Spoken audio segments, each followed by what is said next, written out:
Hello, St. Mike's and Holy Name. I am so excited to have this opportunity to tell you about your March Break 2017 trip to Kenya. But first, I want to give a big shout out to the first inaugural Holy Name St. Mike's trip.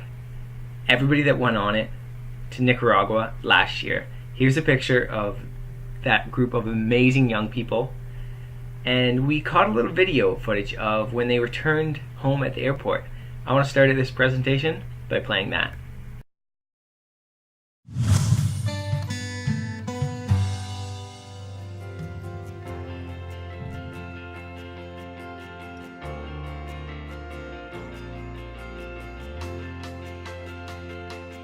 I was convinced to allow Adam to go on this trip because of Adam, basically. He was very sure that he wanted to do this after looking into Midewi and looking into the opportunity there.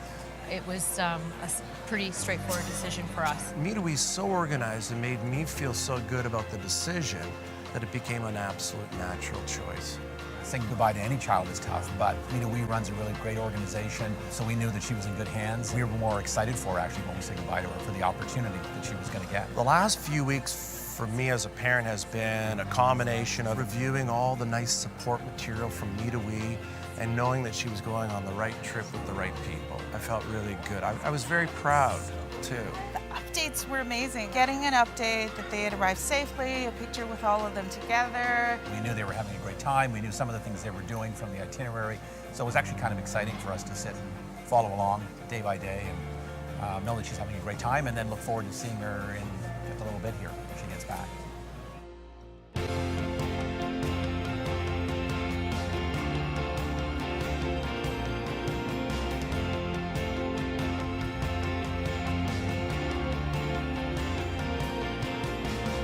The most important thing that I learned is to have confidence in yourself and to keep pushing really hard, because these people literally have nothing and we're so privileged. My experience in Nicaragua was absolutely fantastic. It was great. I would definitely do it again, and honestly the experience that we had with the village children was so phenomenal. It blew my mind. It was just so wonderful. I'm feeling good because now I get to see my dad again, but I also miss Nicaragua a lot. I'm really glad you chose to go, honey. This is creating change, not just these communities, but for a whole global scale, and to be able to change my outlook on how I perceive my goals for the rest of my life.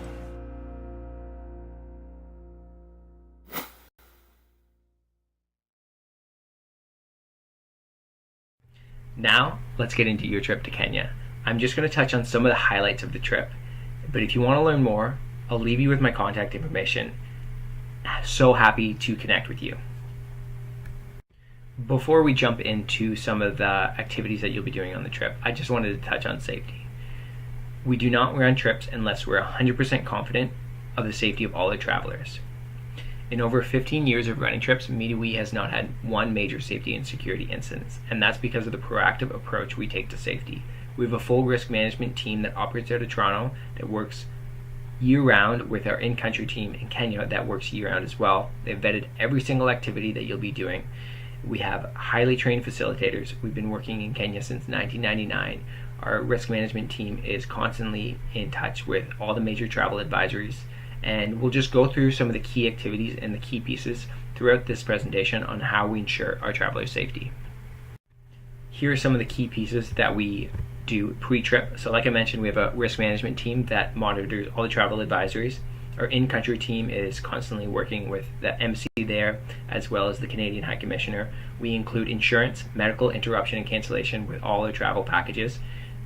That is, if there's something that happens that changes and we decide a trip is not safe, we do not run it, and then you are reimbursed through insurance. But now the fun part. So you'll fly from Toronto to Nairobi, where you'll be met by your Midewi facilitators. These are some of the most incredible people that you'll meet in your entire life. They are there to ensure not only safety, but to ensure you're having a meaningful experience. So they're the people you want to go to with those tough questions. If you see something you don't understand, talk to them. Your first night will be spent in Nairobi in a very safe suburb. We have accommodation there that we own called the Roslyn Center. It borders the property of the Canadian High Commissioner. It is 24/7 security, and that is just a place where you'll rest for the night, you'll have a hot meal, and you'll get ready because the next day you're off to the Masai Mara. You'll load in up into this, which is called a lorry, Swahili for truck, and you'll be driving out to the Mara. You'll stay in a tented camp that is, again, fenced to keep animals out, 24/7 security there as well. It is in the very rural regions of Kenya, so there's not big hotels. You'll be staying in a camp. They each come with beds, pillows, sheets, very comfortable. They're gender divided, and it's a great place to relax after those long days on the build site. Showering in the Masai Mara is kind of neat. So you go out, you yell, Maji Moto Man, which is basically Swahili for hot water man. We have hot water spinning over a heated, and you load it up into this, and basically you can shower under the stars. It's pretty magical. But this is the best part. When you go to the community that you'll be volunteering in. So again, you'll load up in the lorry and you'll drive to this community, which could be anywhere between 15 and 30 minutes from where you're staying. And kids will just start running out, yelling, Jumbo, Jumbo! And community members will be coming out, welcoming you. They love seeing new faces because they know when visitors come, there's this mutual learning experience, and there's this incredible energy that all our travelers bring with them. And I know St. Mike's and Holy Name, the past travelers went to Nicaragua, they accomplished a lot, so we're excited to see what the next group can do. Now I'm going to take you through the key pieces to the trip. The first one is volunteering. So you're going to get to work in a community and help them get access to things like education, like clean water, like good quality food, economic opportunity. You're going to help these communities break the cycle of poverty so that they never need charity again. You could be digging the trenches for a new school, or building the walls of a school, a teacher's accommodation, because in order to attract good quality teachers out to the Masai Mara, they need somewhere to stay. You could be building a kitchen because when kids go to school and they're hungry, they're not learning, so they need food while they're there as well. All the while learning about the Maasai culture. So with your facilitators, you'll also have a Maasai warrior as your in-country guide.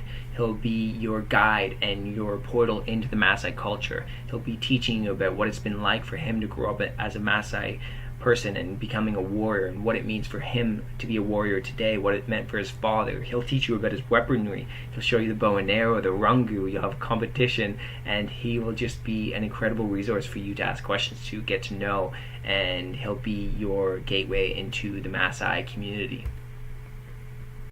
And when you're not out there throwing rungus, you'll get a chance to sit down with the Maasai women, and you'll learn about what their lives have been like. You'll learn about how they're taking their local art and using it to empower themselves, to empower women in their community, to empower their kids, to empower their families, to change their community's future. So you get to try your hand at local art. The beading, you see in this picture a lot of beautiful colors, so you get to try your hand at making some of the local art that they will teach you, and they'll make it way faster than you, but you'll just have this opportunity to have a really great conversation, so you won't even know how slow you are making it, but you're just so enthralled learning about how these women have lived and how they are changing the community forever.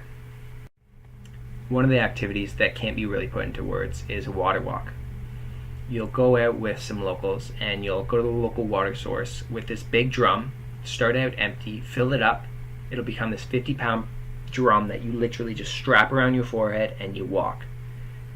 And the locals will be encouraging you. You'll just take a step after step and they'll say 1 more foot, 1 more foot. And you'll realize that this is what they have to do every day. This is what they've had to do their whole lives. This is where they get their water. It's not as simple as going down and turning on the tap. They're bigger issues, and you'll get to explore them. You'll get to learn about them, and you'll get to ask questions about them. And then, of course, you'll get to go on a safari.